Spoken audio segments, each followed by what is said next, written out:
রাজধানীর পাম্পগুলোতে দীর্ঘ সময় লাইনে দাঁড়িয়েও মিলছে না তেল। জ্বালানি সরবরাহের সময় নির্দিষ্ট করে দেওয়ার দাবি গ্রাহকদের। রাত্রে শোয়ার 12টা বাজে ঘুরে গেছি, পাই নাই। 300 জনের পিছনে এখনো। রাত 9টা থেকে ধর্ণা দিয়ে আসি। এখন যদি ভিআইপি গাড়ি ফার্স্ট টাইমে নেয় তাহলে এটা তো হবে না। রাতের 9টার সময় আসছি, প্রায় 13-14 ঘন্টা এখানেই আসছিলাম। সিলেটে হামের উপসর্গের রোগী বাড়ছে হাসপাতালে। 9 দিনে মারা যাওয়া 5 শিশুর বয়সী 1-এর নিচে। নতুন ভেরিয়েন্ট ছড়িয়েছে কিনা পরীক্ষা করে দেখার দাবি। দীর্ঘ 3 দশকের ভোগান্তি লাঘবে কাপ্তাই চন্দ্রঘোনায় হচ্ছে সেতু। নদীর মাঝখানে কোনো পিলার না থাকায় বজায় থাকবে স্বাভাবিক স্রোত ও নৌযান চলাচল। তুরস্কের একটি স্কুলে 5টি অস্ত্র নিয়ে 8ম শ্রেণীর শিক্ষার্থীর এলোপাতাড়ি গুলি, প্রাণ গেল 9 জনের। পরে হামলাকারীকেও করে আত্মহত্যা।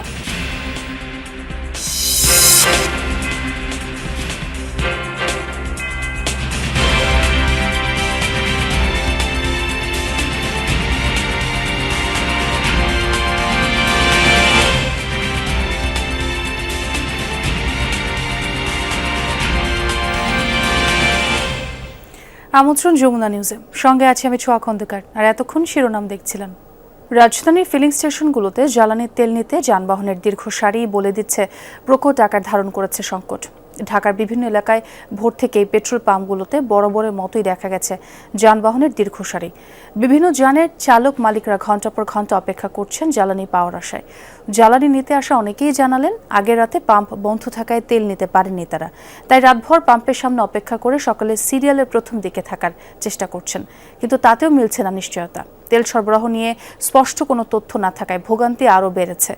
যান চালকদের অভিযোগ, সকাল হলেই ভিআইপি সিরিয়াল নামে আলাদা একটি লাইন তৈরি হয়, এতে ক্ষুব্ধ সাধারণ লাইনে দাঁড়িয়ে থাকা মানুষরা। তবে পাম্প কর্তৃপক্ষ এই অভিযোগ অস্বীকার করেছে। জ্বালানি সংকট দ্রুত নিরসনে কার্যকর পদক্ষেপ গ্রহণের পাশাপাশি কোথায়, কখন, কতটুকু তেল সরবরাহ করা হচ্ছে এই সংক্রান্ত তথ্য স্বচ্ছভাবে প্রকাশের দাবি জানিয়েছেন ভুক্তভোগীরা। এদিকে পাম্পগুলোর সামনে দীর্ঘ গাড়ির সারির ফলে সড়কে দেখা দিচ্ছে যানজট।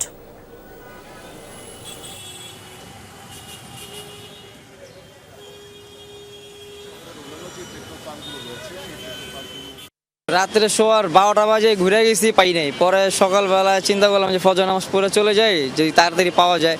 তাও 300 জনের পিছনে এখনো। রাত 9টা থেকে ধর্ণা দিয়ে আসি। এখন যদি ভিআইপি গাড়ি ফার্স্ট টাইমে নেয় তাহলে এটা তো হবে না। কোনো ভিআইপি লাইন উল্টা দিকে ঢুকবে না, গাড়ি সব এক লাইনে আসবেন আপনারা। আমি আসছিলাম রাতের 9টার সময় আসছি, প্রায় 13-14 ঘন্টা এখানেই আসছিলাম। আমাদের তো রাত্রে সিরিয়াল দেওয়া পসিবল না, আবার সকালে আসলে সিরিয়াল, আগে তো এখানে একটু সিরিয়াল ছাড়া দিত, এখন আমাদেরও সিরিয়াল ধরতে হয়। কালকে 8টায় লাগাইছিলাম, এখন এই মাত্র পাইলাম। পাম্প খোলার সাথে সাথে খুব ভালো লাগলো।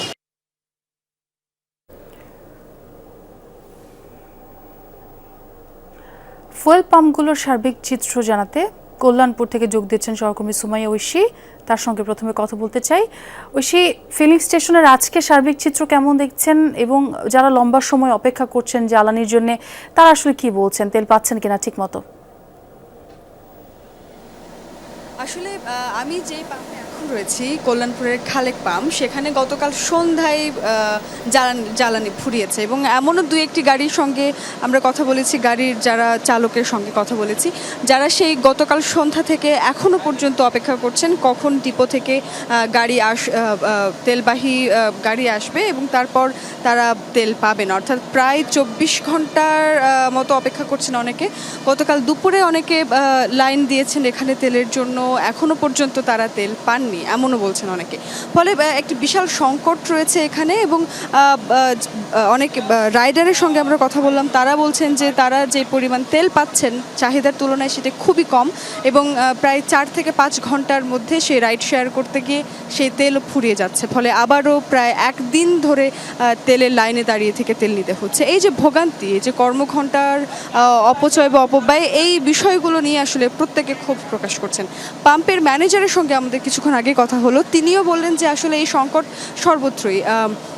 ডিপোতে আসলে এই পাম্প থেকে যেই তেলবাহী গাড়িটি যায় ডিপোতে গিয়েও তাদেরকে দীর্ঘক্ষণ সেই লাইনে অপেক্ষা করতে হয়, ফলে ডিপো থেকে তেল নিয়ে পাম্প পর্যন্ত পৌঁছাতেও একটা দীর্ঘ সময়ের প্রয়োজন হয়, সেই একটি সংকট তৈরি হয়েছে।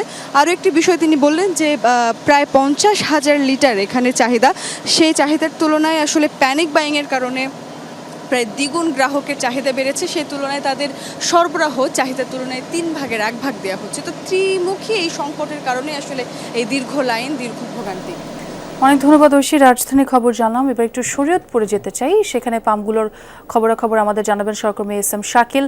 শাকিল, গ্রাহকরা কি পর্যাপ্ত তেল পাচ্ছেন কিনা এবং ডিপো থেকে তেল সরবরাহ আসলে কতটা স্বাভাবিক রয়েছে, কি দেখছেন? দেখুন, এখানে কিন্তু 6টি ফিলিং স্টেশন রয়েছে। প্রত্যেকটি ফিলিং স্টেশনে কিন্তু প্রতিদিন যে তেল সরবরাহ করতে পারছে এমনটা কিন্তু আমরা দেখিনি। তবে এখানকার যারা গ্রাহকরা রয়েছেন তারা কিন্তু বলছেন যে তাদের চাহিদা মতো তারা তেল পাচ্ছেন না এবং যার ফলে তাদের বেশ ভোগান্তিতে পড়তে হচ্ছে। তবে যারা পাম্প কর্তৃপক্ষ রয়েছেন তারা কিন্তু বলছেন যে ডিপো থেকে চাহিদা অনুসারে তারা তেল পাচ্ছেন না। যদি তারা যতটুকু চাহিদা দেয় তার হয়তো অর্ধেক বা কিছুটা বেশি আসে, সেইটুকু কিন্তু প্রতিদিনে যেই সরবরাহ সেটা কিন্তু সামাল দেওয়া বেশ কষ্ট হয়ে যাচ্ছে। তবে এখানকার যারা ক্রেতারা রয়েছেন তারা কিন্তু প্রতিদিনই আমরা দেখছি কম বেশি তেল পাচ্ছেন, কিন্তু এখন পর্যন্ত সেই অভিযোগটি রয়ে গেছে যে পর্যাপ্ত পরিমাণে যে তেল সরবরাহের কথা ছিল সেই সরবরাহ কিন্তু তারা পাচ্ছেন না, কিন্তু প্রতিদিনই কম বেশি তেল পাচ্ছেন, এমনটা কিন্তু আমরা গত 2 থেকে 3 দিন যাবত এটা দেখছি। তবে পাম্প কর্তৃপক্ষ বলছেন যে হয়তো তেলের সংকট যদি দূর হয়ে যায় তাহলে কিন্তু যাদের গ্রাহক আছে তাদের হয়তো পর্যাপ্ত পরিমাণে তেল দিতে পারবেন, এমনটাই কিন্তু তারা পাম্প কর্তৃপক্ষরা বলছেন। তবে তারা কিন্তু চাহিদা অনুসারেও তেল পাচ্ছেন না এবং যার কারণে যে কিছুটা সময় তাদের ভোগান্তিতে পড়তে হচ্ছে এমনটা কিন্তু বলছেন। ছোয়া। শাকিল, আপনাকে অনেক ধন্যবাদ। আমরা সিলেটে যে প্রতিবেদন সেটি আগে একটু দেখে নেওয়ার চেষ্টা করব। পেডিয়াট্রিক আইসিইউর সামনে অভিভাবকদের অপেক্ষার এমন হৃদয় বিদারক চিত্র এখন প্রতিদিনের। শুরুতে সিলেটে হামের প্রভাব কম থাকলেও ধীরে ধীরে বাড়তে শুরু করেছে। প্রাথমিকভাবে হামের উপসর্গ নিয়ে আসা রোগীদের চিকিৎসা দেওয়া হচ্ছে শহীদ শামসুদ্দিন আহমদ হাসপাতালে। অবশ্য যাদের অবস্থা আশঙ্কাজনক তাদের পাঠানো হয় এমএজি উসমানী মেডিকেল কলেজ হাসপাতালের পেডিয়াট্রিক আইসিইউতে। প্রথম দিকে 5টি শয্যা হাম রোগীদের জন্য বরাদ্দ থাকলেও রোগীর চাপে 1 সপ্তাহের মধ্যে তা 10 শয্যায় উন্নীত করা হয়। সেখানেই মারা যায় 5 শিশু। ঠান্ডা লাগিয়ে গেছিল, নেমন্না হয়ে গেছিল, পরে হয়ে গেছে বলে বমি করছে, বমি করে জ্বর, এমন জ্বর আইছে মানে খোল্লা ফেলাইছে। ফাঁদে আমরা তাড়াতাড়ি করে আবার উসমানী মেডিকেলে নিয়ে ভর্তি করছি। রোগীগুলো বেশি খারাপ, যাদের হচ্ছে আইসিইউ সাপোর্ট লাগে তাদেরকে আমরা উসমানী মেডিকেলে মানে হচ্ছে হাম আইসিইউ এখানে আমরা রাখছি। তো ইনিশিয়ালি আমাদের এটা 5 বেড দিয়ে শুরু হয়, কিন্তু দেখা যায় যে প্রথমে 1-2 দিনেই আমাদের বেড প্রায় ফিল আপ হয়ে যায়।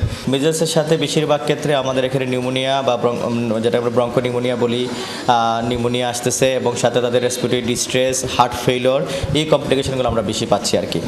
স্বাস্থ্য সংশ্লিষ্টরা বলছেন যাদের হামের উপসর্গ দেখা যাচ্ছে তাদের মধ্যে অন্যান্য শারীরিক জটিলতাও প্রকট। তাই দেশে হামের নতুন কোনো ধরন ছড়িয়েছে কিনা তা নিয়ে গবেষণা প্রয়োজন। আমাদের চিকিৎসকরা আছেন তারা ক্লিনিক্যাল বেসড মানে এভিডেন্স বেসড যে চিকিৎসা ব্যবস্থা ওইভাবে চালিয়ে যাচ্ছি, কারণ যে কোনো একটা প্রাদুর্ভাব বা ঊর্ধ্বগতি যেটাই বলি ওই সময় রেসপন্স ফাস্ট। আমরা যেটা বলি যে মানে রোগের থেকে 1 পা সামনে আগায় থাকতে হবে। চলতি বছর সিলেটে এ পর্যন্ত 45 জনের হাম শনাক্ত হয়েছে। উপসর্গ নিয়ে হাসপাতালে ভর্তি আছেন 107 জন। তবে সিলেটে হামের নমুনা পরীক্ষার কোনো ব্যবস্থা না থাকায় রোগ নির্ণয়ে পুরোপুরি ঢাকার উপর নির্ভর করতে হচ্ছে। নাবিল হোসেন, যমুনা নিউজ, সিলেট। এবারে হামের প্রাদুর্ভাবের খবর জানবো সহকর্মীদের কাছ থেকে। টিকাদান কর্মসূচির খোঁজ খবর রাখছেন সহকর্মী তানভীর মৌসুম। প্রথমে তার কাছে যাব, তিনি রাজধানীর মহাখালী এলাকায় রয়েছেন। তানভীর, রোগের সংক্রমণের হার সম্পর্কে চিকিৎসকরা কি কিছু বলেছেন কিনা এবং হাসপাতালের চিত্র বা আপনি কেমন দেখলেন? ছোঁয়া, এই মুহূর্তে আছি ডিএনসিসি কোভিড ডেডিকেটেড হাসপাতালে এবং এখানে আমরা দেখেছি যে এখানেই আসলে রোগীর সংখ্যা কিন্তু সবচাইতে বেশি হয় এবং আমরা এই মুহূর্তে সেকেন্ড ফ্লোরটিতে আছি, যেখানে আসলে আমরা দেখেছি যে আসলে হামে আক্রান্ত রোগী যারা আছে তাদের আসলে যে প্রতিটি ওয়ার্ডে বা প্রতিটি বেডে যে তাদের যে ভিড় সেটি কিন্তু দেখা গিয়েছে। আর এই যে রোগীর হামের সংক্রমণ এবং রোগীদের যে পরিসংখ্যান যে ঠিক কতজন আসলে রয়েছে এখানে তারা বলেছেন যে তারা 12টার সময় একটি আনুষ্ঠানিক ব্রিফিং করবেন এবং সেখানে তারা এই সব সর্বশেষ যে তথ্য রয়েছে এ ব্যাপারে তারা জানাবেন। তবে এর মধ্যে এর আগে তার আগ পর্যন্ত যেসব তথ্য আমরা পেয়েছি তার কোনোটি আসলে সর্বশেষ হালনাগাদ তথ্য নয়, ফলে সেগুলি বলা যাচ্ছে না। তবে বলা হচ্ছে যেটি যে আসলে এখানে যে চ্যালেঞ্জটি আসলে এই হসপিটাল কর্তৃপক্ষ বা এখানে যারা চিকিৎসক রয়েছেন তারা যেটি এখানে এই চ্যালেঞ্জের মুখোমুখি হচ্ছেন সেটা হচ্ছে আসলে ঢাকার বাইরে থেকে প্রচুর পরিমাণে রোগী আসছেন। এখানে অনেকে একটি বড় সংখ্যক রোগীদের আমরা দেখেছি যারা ঢাকার বাইরে থেকে এসেছেন, যারা ঢাকার বাইরে বিভিন্ন জায়গায় ছিলেন, কিন্তু তাদেরকে আসলে সেই ঢাকার বাইরের হাসপাতালগুলো থেকেই বলা হয় যে ভালো চিকিৎসার জন্য এবং আরও পর্যাপ্ত চিকিৎসার জন্য, সঠিক চিকিৎসার জন্য ঢাকায় আসতে। ফলে অনেকেই কিন্তু আতঙ্কগ্রস্ত হয়ে আমরা দেখেছি যে ঢাকার মধ্যে এই হসপিটালগুলোতে তারা আসছেন, যার ফলে দেখা যাচ্ছে যে এখানে আসলে একটি ভিড় লেগেই রয়েছে সর্বক্ষণ। এবং সে অনুযায়ী আমরা দেখতে পাচ্ছি যে সে তুলনায় আসলে এখানে অন্যান্য হসপিটালে যে চিত্র দেখি সে তুলনায় এখানে আসলে কিছুটা অপেক্ষাকৃত কম হিমশিম খাচ্ছে কর্তৃপক্ষ। ছোঁয়া। তানভীর, অনেক ধন্যবাদ আপনাকে। এবার আমরা একটু নাটোরে যুক্ত হতে চাই, সেখানকার খবর জানাবেন সহকর্মী নাজমুল হাসান। নাজমুল, নাটোরের কী অবস্থা? রোগীরা ঠিকমতো চিকিৎসা সেবা পাচ্ছেন কিনা, সে সাথে চিকিৎসকরা কি বলছেন, সব মিলিয়ে খবরটা জানাবেন। ছোঁয়া, আসলে দেশের যে 30টি উপজেলাকে রেড জোন ঘোষণা করা হয়েছে তার মধ্যে কিন্তু সদর উপজেলা একটি। এখানে হাম আক্রান্ত হয়ে এখন পর্যন্ত 189 জন হামের উপসর্গ দেখা দিয়েছে। তার মধ্যে কিন্তু সদর হাসপাতালে 8 জন, অন্যান্য হাসপাতাল মিলিয়ে মোট 14 জন হাম আক্রান্ত শিশু চিকিৎসা নিচ্ছেন। চিকিৎসকরা যে বিষয়টি বলছেন, বারবারই বলছেন যে হামে আক্রান্ত হলে অভিভাবকদের আতঙ্কিত না হয়ে দ্রুতই চিকিৎসকের শরণাপন্ন হতে হবে এবং যে শিশুর শরীরে হামের উপসর্গ দেখা দিবে তাকে অন্তত 7 দিন আইসোলেশনে রাখতে হবে। তো এই যে বিষয়গুলো, যে রেড জোন এলাকায় আসলে গত 5 তারিখ থেকে টিকাদান কার্যক্রম শুরু হয়েছে, আজ পর্যন্ত অন্তত 20,000 শিশুকে হামের টিকা দেওয়া হয়েছে বলে সদর হাসপাতালের চিকিৎসকরা আমাকে জানিয়েছেন। বিশেষ করে সিভিল সার্জন পুরো জেলার চিত্রটাই বলেছেন যে আতঙ্কিত হওয়ার কিছু নেই। এখন পর্যন্ত জেলায় আসলে হামে আক্রান্ত হয়ে কোনো শিশু মৃত্যুবরণ করেনি। তবে হামের উপসর্গ নিয়ে রাজশাহী মেডিকেল কলেজ হাসপাতালে চিকিৎসাধীন অবস্থায় এক শিশু মারা গিয়েছে। চিকিৎসকরা বলছেন যে হামের উপসর্গ থাকলেও একেবারে নিশ্চিত হামে সেই শিশুটির মৃত্যু হয়নি। তবে চিকিৎসকরা বারবারই কিন্তু এই শিশুদেরকে চিকিৎসকের শরণাপন্ন হওয়ার পরামর্শ দিচ্ছেন, সেই সাথে যাতে অভিভাবকরা ভীত না হয় সে কথাটাই বলছেন। অনেক ধন্যবাদ আপনাকে। দর্শক, চলছে ত্রয়োদশ জাতীয় সংসদের প্রথম অধিবেশন, আমরা সরাসরি যুক্ত হচ্ছি সেখানে। মাননীয় স্পিকার, ভূখণ্ড হারানো নদী ভাঙ্গনের ফলে বাংলাদেশের সীমান্ত অন্তত 1-2 কিলোমিটার ভিতর দিয়ে সুরমা কুশিয়া নদী প্রবাহিত হচ্ছে, যার ফলে বাংলাদেশের মাননীয় সদস্য, আপনি বিশদ আলোচনার সুযোগ পাবেন, এখন শুধু প্রস্তাবটি দয়া করে উত্থাপন করুন। মাননীয় স্পিকার, জি, এই নদী ভাঙ্গন প্রতিরোধের জন্য জরুরি ভিত্তিতে ব্যবস্থা নেওয়া হোক। ধন্যবাদ মাননীয় সদস্য, প্রস্তাবটি উত্থাপিত হলো। সাথে সাথে মাননীয় স্পিকার, চতুর্থ সিদ্ধান্ত প্রস্তাব, দয়া করে বসুন প্লিজ। চতুর্থ সিদ্ধান্ত প্রস্তাবটি উত্থাপনের জন্য মাননীয় সদস্য জনাব শাহজাহান চৌধুরী, চট্টগ্রাম 15কে আহ্বান জানাচ্ছি। শুধুমাত্র প্রস্তাব, মাননীয় সদস্য। স্পিকার, আমি যথাযথ সেটাই। সংসদ অধিবেশন চলছে, আমরা সরাসরি যুক্ত হয়েছিলাম সেখানে। আগামীকাল রাতে শুরু হচ্ছে হজ ফ্লাইট রাজধানীর আশকোনা হজ ক্যাম্প থেকে, সেইটিরই খবর জানাবেন আমার সহকর্মী আলামিন হক অহন। তার সঙ্গে কথা বলবো। অহন, হজ ক্যাম্পে তো দূরের হজ যাত্রীরা আসতে শুরু করেছেন, হজ ফ্লাইট নিয়ে কর্তৃপক্ষের সার্বিক প্রস্তুতি কি শেষ হয়েছে কিনা? সার্বিক প্রস্তুতি শেষ এবং হজ ক্যাম্পে যারা অবস্থান করবেন, বিশেষ করে দূরের হজ যাত্রীরা, তারা ইতিমধ্যে আসা শুরু করেছেন। এবং আমি যদি সেই দৃশ্যও দেখাই, যদি কিছুক্ষণ আগে একটি দল উপরে উঠে চলে গেলেন এবং বিচ্ছিন্নভাবে অনেকে আসছেন, এইসব যাত্রীরা বরাবরের মতো বলছিলেন যে ব্যবস্থাপনা থাকে, সেই ব্যবস্থাপনা আর যদি সুন্দর করা যায়, সেই সুন্দর করার জন্য, সেই ব্যবস্থাপনার সার্বিক পরিস্থিতি দেখভাল করার জন্য যে কর্তৃপক্ষ আছেন, সংশ্লিষ্ট যারা আছেন, সকাল থেকে তাদেরকেও আমরা দেখছিলাম। এবং হাবের যে কর্মকর্তারা আছেন তারাও আছেন, তাদের অধীনেই এবার অনেক বেশি হজযাত্রী যাবেন। ৭৮,০০০ হজযাত্রীর মধ্যে প্রায় ৭৪,০০০ হজযাত্রী হাবের অধীনে যাচ্ছে, অর্থাৎ বেসরকারি নিবন্ধন করেছেন তারা। এবং এইসব হজযাত্রীদের যেন নির্বিঘ্নে যাত্রা হয়, বিশেষ করে যুদ্ধ চলছে সেই এমন একটা সময়ে তারা যাচ্ছেন, সেই সংকট এবং মনোবল কতটা বাড়ানো যায়, সংকট কতটা দূর করা যায় সেটি, এবং আইনশৃঙ্খলা বাহিনীর সদস্যরাও বেশ প্রস্তুত আমরা দেখছিলাম। এখানে বেশ কয়েকটি বুথ রয়েছে, তথ্য যেমন নিচ্ছেন, একই সঙ্গে পরিচালকের রুমের সামনেও ভিড় করছিলেন অনেকে। কে কীভাবে যাবেন না যাবেন সেই বিষয়গুলো এখন পর্যন্ত আত্মীয় স্বজন যারা আছেন কিংবা মোয়াল্লেম যারা আছেন তারাও কিন্তু বেশ দেখভাল করছিলেন। এবং এর মধ্য দিয়ে আগামীকাল 12:20 প্রথম হজ ফ্লাইটটি 419 জন যাত্রীকে নিয়ে সৌদি আরবের উদ্দেশ্যে যাত্রা করবে। সেই 419 জন যাত্রীর সঙ্গেই কুশল বিনিময় করার কথা রয়েছে প্রধানমন্ত্রী তারেক রহমানের। তার আগে তিনি এখানে আসবেন, হজ ক্যাম্পে এসে সার্বিক পরিস্থিতি দেখবেন এবং সব মিলে নিশ্চয়ই একটি ভালো হজ ব্যবস্থাপনা উপহার দেবে বাংলাদেশ এই নতুন সরকার, সেটি প্রত্যাশা সবার। ছোঁয়া। ধন্যবাদ তখন আপনাকে। রাঙামাটি বান্দরবান সড়কে ভোগান্তির আরেক নাম কাপ্তাই ফেরিঘাট। ঘণ্টার পর ঘণ্টা অপেক্ষা, অনিশ্চয়তা আর দুর্ভোগ এ যেন এখানকার মানুষের নিত্যদিনের সঙ্গে। তবে দীর্ঘ 3 দশকের ভোগান্তি লাঘবে নির্মিত হতে যাচ্ছে সেতু, শেষ হয়েছে সম্ভাব্যতা যাচাই। কাপ্তাই চন্দ্রঘোনা ফেরিঘাটের 2 পারে থেমে থাকা গাড়ির দীর্ঘ লাইন, ফেরির অপেক্ষায় ক্লান্ত মানুষ। সময় গড়িয়ে যায় কিন্তু ফেরির দেখা মেলে না। পারাপারের অনিশ্চয়তা যেন এখানকার প্রতিদিনের বাস্তবতা।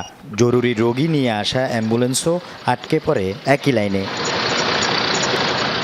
বর্ষায় দুর্ভোগ আরও ভয়ঙ্কর রূপ নেয়। নদীর স্রোত বেড়ে গেলে বন্ধ হয়ে যায় ফেরি চলাচল। কাপ্তাই জলবিদ্যুৎ কেন্দ্রের বাঁধ খুলে দিলে পরিস্থিতি হয়ে ওঠে আরও ঝুঁকিপূর্ণ।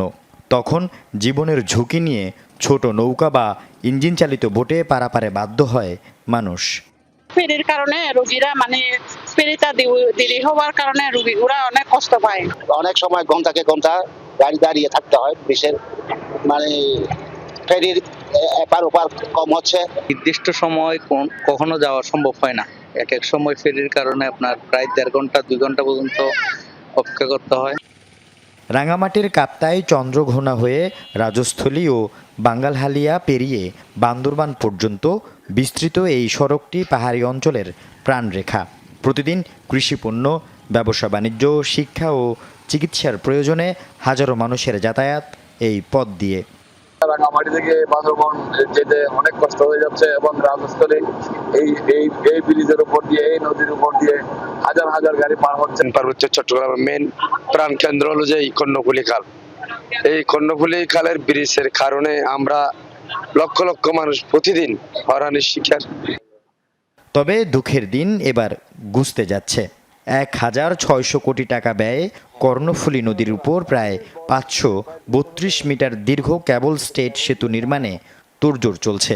নদীর মাঝখানে থাকবে না পিলার, ফলে বজায় থাকবে স্বাভাবিক স্রোত ও নৌযান চলাচল। সেতুটির ফিজিবিলিটি স্টাডি হয়েছে, হাইড্রোমর্ফোলজিক্যাল স্টাডি হয়েছে এবং ডিটেলস ডিজাইন হয়েছে। এখানে প্রকল্পটি বর্তমানে সড়ক পরিবহন ও মহাসড়ক বিভাগে রয়েছে এবং এটা প্রকল্প ব্যয় প্রায় 1650 কোটি টাকা এবং এই ব্রিজটি হচ্ছে কেবল স্টেট ব্রিজ। আল আমিন শিকদার, যমুনা নিউজ। যুক্তরাষ্ট্র ইরান শান্তি আলোচনার পরবর্তী ধাপের কাঠামো নির্ধারণে তেহরানে দেশটির কর্মকর্তাদের সাথে বৈঠক করেছেন পাকিস্তানের মধ্যস্থতাকারীরা।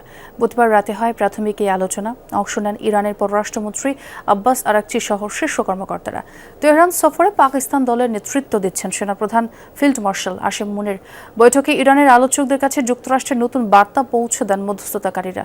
বৃহস্পতিবার আবার আলোচনায় বসবেন তারা। চলতি সপ্তাহের শুরুতেই ইসলামাবাদে যুক্তরাষ্ট্র ইরান উচ্চ পর্যায়ের বৈঠক সমঝোতা ছাড়াই ভেস্তে গেলেও মধ্যস্থতার চেষ্টা চালিয়ে যাচ্ছে পাকিস্তান। দ্বিতীয় দফা বৈঠকের পথ সুগম করতেই বুধবার তেহরান সফরে যায় দেশটির প্রতিনিধিরা। ইতিবাচক ফলাফল নিয়ে আগেই আশাবাদ জানিয়েছে হোয়াইট হাউস।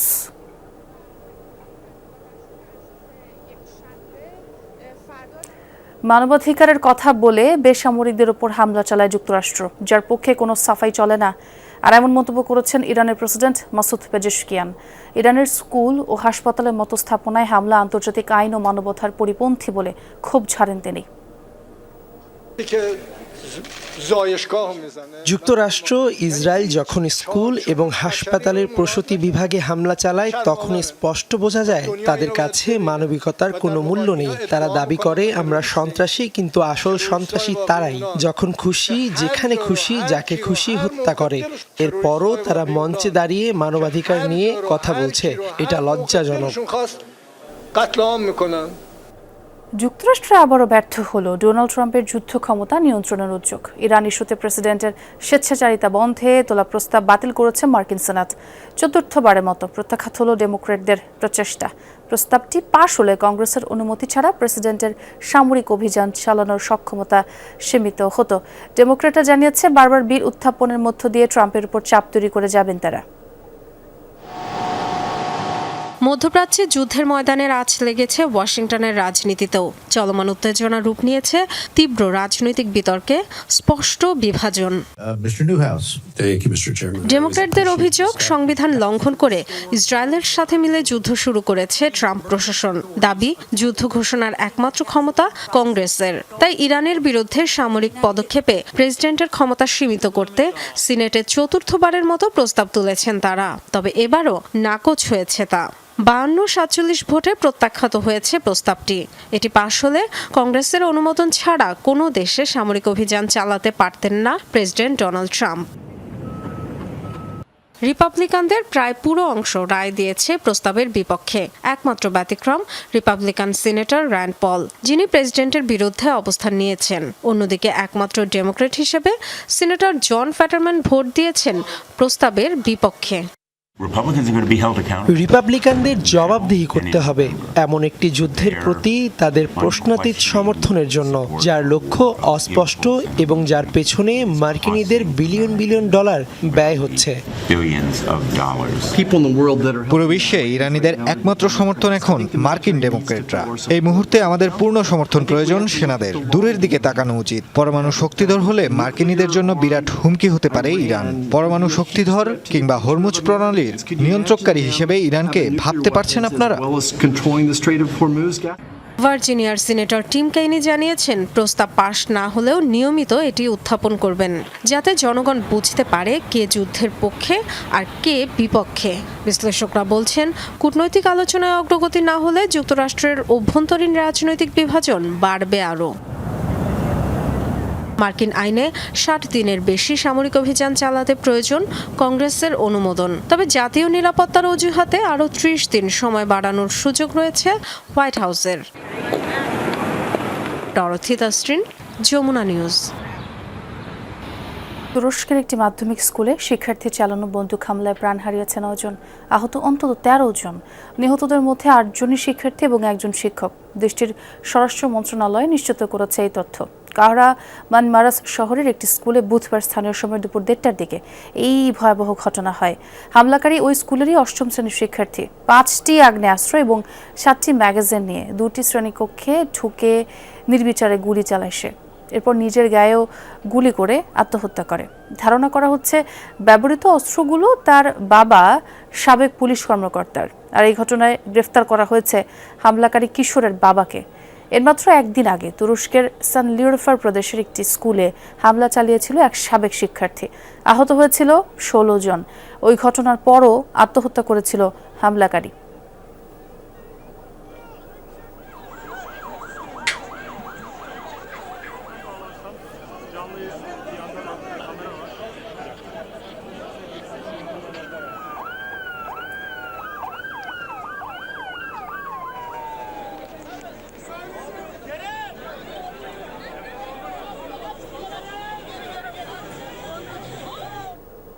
দর্শক, এ ছিল যমুনা নিউজে।